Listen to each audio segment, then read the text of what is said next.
اعوذ باللہ من الشیطان الرجیم بسم اللہ الرحمن الرحیم۔ معزز خواتین و حضرات، عزیز طلبہ و طالبات، ڈیلی قرآن کلاس میں آپ سب کو خوش آمدید۔ امید ہے آپ سب خیر و عافیت کے ساتھ ہوں گے۔ آج ہم پڑھیں گے سورہ نساء پارہ نمبر 5 آیت نمبر 101۔ لفظی ترجمہ سماعت کیجئے گا۔ وَإِذَا، اور جب،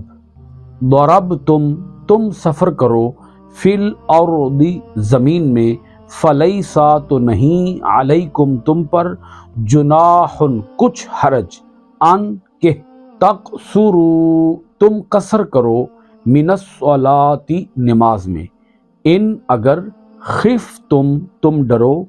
ان یفتنکم، کہ تمہیں تکلیف پہنچائیں گے، الذین، وہ لوگ جنہوں نے، کفروا، کفر کیا، انا، بے شک، الکافرین، کافر، کانو، ہیں، لکم، تمہارے، عدوًا، دشمن، مبیناً، کھلے۔ اس آیت مبارکہ کا گزشتہ آیات کے ساتھ ربط اور تعلق یہ ہے، اللہ رب العالمین نے بڑی ہی تفصیل کے ساتھ پچھلی آیات کے اندر ہجرت کرنے پر زور دیا، ترغیب بھی دلائی، ترہیب بھی دلائی، یعنی شوق بھی دلایا اور عذاب سے بھی ڈرایا، اور جن لوگوں نے ہجرت نہ کی ان کی سزا بھی بیان فرمائی، دنیا کے اندر بھی اور آخرت کے اندر بھی۔ اسی کے ساتھ پچھلی آیات کے اندر آپ نے جہاد کا مضمون بھی پڑھا۔ اس آیت مبارکہ کے اندر جو ابھی ہم پڑھنے والے ہیں، اللہ رب العالمین نے دوران سفر نماز کو قصر کر کے پڑھنے کا حکم نازل فرمایا، چونکہ ہجرت کے اندر بھی سفر پیش آتا ہے، جہاد کے اندر بھی سفر پیش آتا ہے، دونوں کا تعلق سفر کے ساتھ ہے، اس لیے اللہ رب العالمین نے دوران سفر نماز کو مختصر کرنے کا حکم نازل فرمایا۔ ایک بات بخوبی سمجھ لیجئے کہ سفر خواہ کوئی بھی ہو، وہ ہجرت کا سفر ہو یا جہاد کا سفر ہو، یا ہجرت اور جہاد کے علاوہ کسی بھی مقصد کے لیے سفر ہو، سفر چونکہ سفر ہی ہوتا ہے، وہ کسی بھی مقصد کے لیے ہو، اس لیے ہر سفر کے اندر نماز کو قصر کیا جائے گا۔ کسی سفر میں بھی اللہ کی یاد دل سے ہٹنی نہیں چاہیے، اللہ تعالیٰ کو ہر لمحے یاد رکھنا چاہیے۔ ہجرت اور جہاد کی جو روح ہے وہ نماز ہے، چونکہ ہجرت اللہ اور اس کے رسول کے لیے ہے، جہاد اللہ اور اس کے رسول کے لیے ہے، اور اگر کوئی شخص ہجرت کے دوران یا جہاد کے دوران نماز سے ہی غافل ہو جائے تو اس کا جہاد نہیں رہے گا بلکہ فساد بن جائے گا۔ اسی طرح اس کی ہجرت نہیں رہے گی بلکہ وہ ہجرت مصیبت بن جائے گی، ایک آفت بن جائے گی۔ تو یہ بات ہمیں ازبر کرنی چاہیے، انسان خواہ سفر میں ہو یا حضر میں ہو، انسان خواہ اپنے گھر میں ہو یا اپنے گھر سے باہر ہو، انسان خواہ دنیا کے کسی کونے گوشے میں ہو اور جس مقصد کے لیے بھی ہو، اسے اللہ تعالیٰ کی یاد سے غافل نہیں ہونا چاہیے، اور اللہ تعالیٰ کی یاد کی بہترین ترین صورت جو ہے وہ نماز ہے۔ سو اللہ پاک نے یہاں پر نماز کو قصر کر کے ادا کرنے کا حکم جاری فرمایا۔ آیت مبارکہ کے اندر غور کیجئے گا، اللہ رب العالمین نے یہاں لفظ استعمال فرمایا، ضربتم فی الارض۔ اسی لفظ سے یہ بات واضح ہو رہی ہے کہ یہاں پر کوئی سفر بھی مراد لیا جا سکتا ہے۔ جب اللہ رب العالمین جہاد کے لیے سفر کرنے کا حکم دیتا ہے تو لفظ آتا ہے ضربتم فی سبیل اللہ، اللہ کی راہ میں سفر کرنا، اور جب اللہ تعالیٰ کسی بھی سفر کا حکم دیتا ہے تو اللہ پاک فرماتا ہے ضربتم فی الارض۔ تو جب ضربتم فی الارض لفظ آ گیا تو اس سے مراد چونکہ ہر سفر ہے، تو اس میں خواہ وہ ہجرت کا سفر ہو یا جہاد کا سفر ہو، وہ بھی اسی کے اندر شامل ہوگا۔ اللہ پاک نے فرمایا فَلَيْسَ عَلَيْكُمْ جُنَاحٌ، تم پر کوئی حرج نہیں، ان تقصروا من الصلاۃ، کہ تم نماز کے اندر قصر کرو۔ اس جملے سے یہ مراد نہیں لیا جا سکتا کہ نماز کو قصر کرنا لازم نہیں ہے، اس جملے سے مراد یہ ہے سفر کے دوران نماز کو قصر کر کے ادا کرنا یہ لازم ہے، واجب ہے۔ اگر کوئی شخص سفر کے دوران پوری نماز ادا کر دے گا، مکمل نماز ادا کر دے گا، تو اس صورت میں وہ گنہگار ہوگا، سو اسے